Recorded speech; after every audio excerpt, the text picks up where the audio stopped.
can't believe, as long as we both have been in the business, you with your career and me with television, that we haven't met before, but we haven't. Well, Hi. glad we finally did, Bobbie. Yeah, I am too.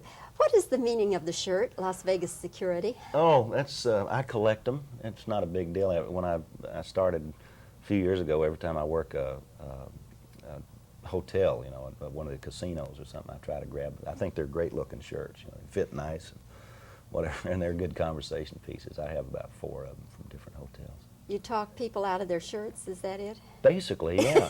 Yeah.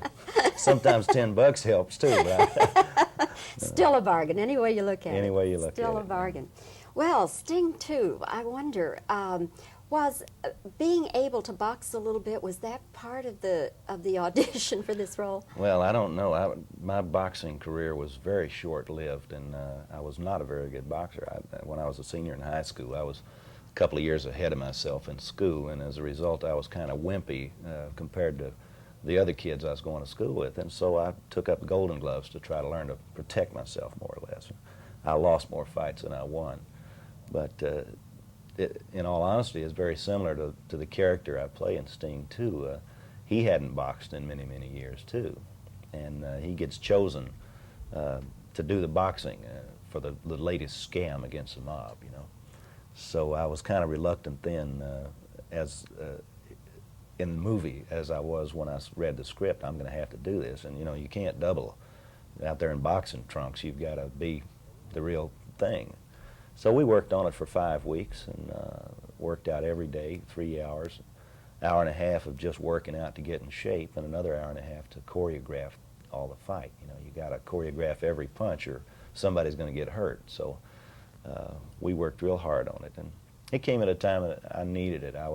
I just turned 40 years old, and I was going through that syndrome that all of us guys go through, that I need to get in shape, you know. And I did, and it was great therapy. A lot of fun, too. Mac, were you at all intimidated by the fact that Redford and Newman had played Sting 1, the original? I guess not as much as I should have been. You know, I realized that the question was going to come up immediately. You know, it gives a critic a perfect cop-out. You know, he can say, well, he's no Robert Redford.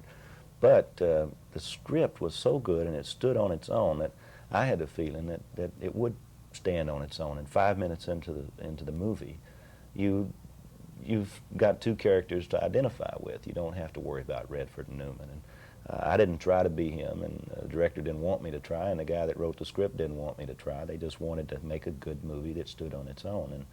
And I have to admit, I went to sneaked into a sneak preview, and the people clapped and they cheered in the right spots, and they laughed at all the jokes, and everybody went walking out happy, and I didn't hear anybody mention Robert Redford. So I was relieved of any problems with it at that point. So. Did you ever ask David Ward if they tried to get Redford and Newman again? No, in fact, I never even met David Ward, but I was under the understanding that they would probably never do it because they felt like they had done a classic and they didn't want to take the chance of doing it again. I think it was taking less of a chance to have me and Gleason play in the roles rather than Redford and Newman, because then they would have really been up against a lot of scrutiny. So this movie just stands on its own. I think it's a word-of-mouth movie too. I think that I know they did some documentary stuff. You know, they interviewed people when they came out of the theater, and they told me the comments were just real good. And that's the kind of guy that's going to go to his neighbor and say, "Hey, I just saw a super movie." And it's a family movie. You know, my daddy can finally go see one of my films. I'm real. Go see it, Dad. No problem. No dirty words, nothing. No dirty words. Nothing real bad. I mean, you have a little bit in there, but nothing bad. What about Gleason? What is he like to work with? Well, he's super. You know, I just sat and stared at him a lot, you know, because I grew up with him, and to me, he's a legend, you know. Like it says on his director chair, the great one. He was a lot of fun, and he a real pro. Boy, when he comes to work, and he gets it done. And you don't see a lot of slapstick out of him like you'd think you would. But when it did happen, it was for a reason. I know there was one day we're trying to get a shot, and all of these boxers, you know, are in there working out, and the director's having problems, and he had this big shot to do, and when he finally got around to shooting it, everybody's just on the edge, you know, and it's real hot in this gymnasium. And finally get the scene started, it said action, and Gleason missed his cue and walked in at the wrong time and blew the whole shot. So the director says, "Jackie, you got to wait for the red light. We got to." Well, everybody says there's going to be a confrontation here, you know. Here it goes. Gleason just stood there for a minute and did his little move and out the door.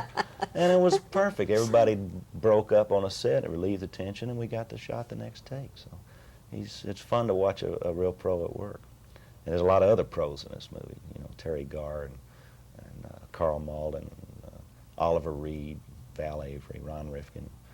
And between them, there's a lot of experience there to draw from. And I just tried to treat it as a learning experience, you know.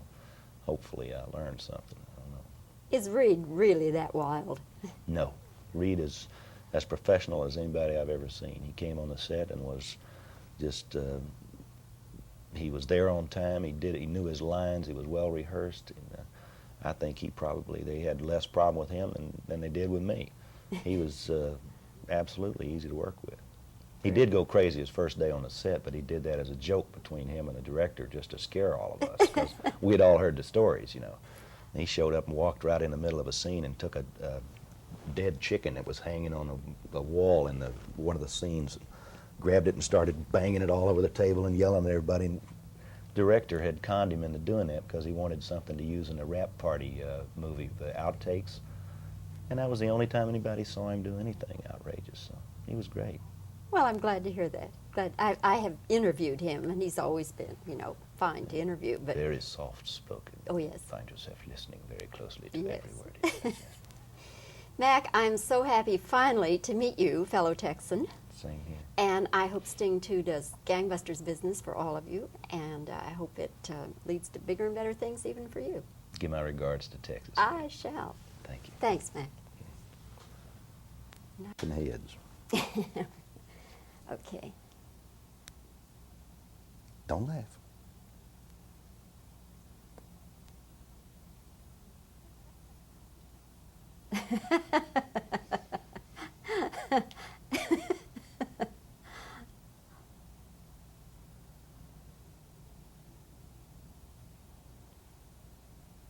All right, questions.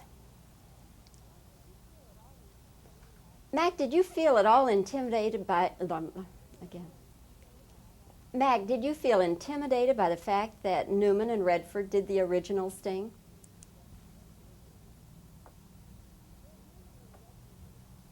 Were Newman and Redford even approached to do this movie?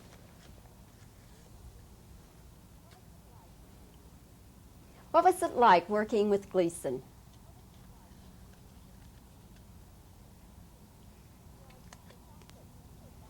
Was the fact that you could box a little, was that part of the consideration for the audition?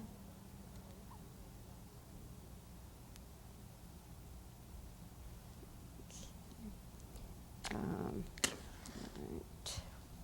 We went to something else after that. Oh, okay. We hear such wild stories about Oliver Reed.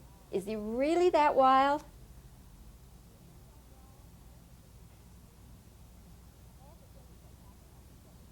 Of all the things that happened on the set with Gleason, what will you remember most?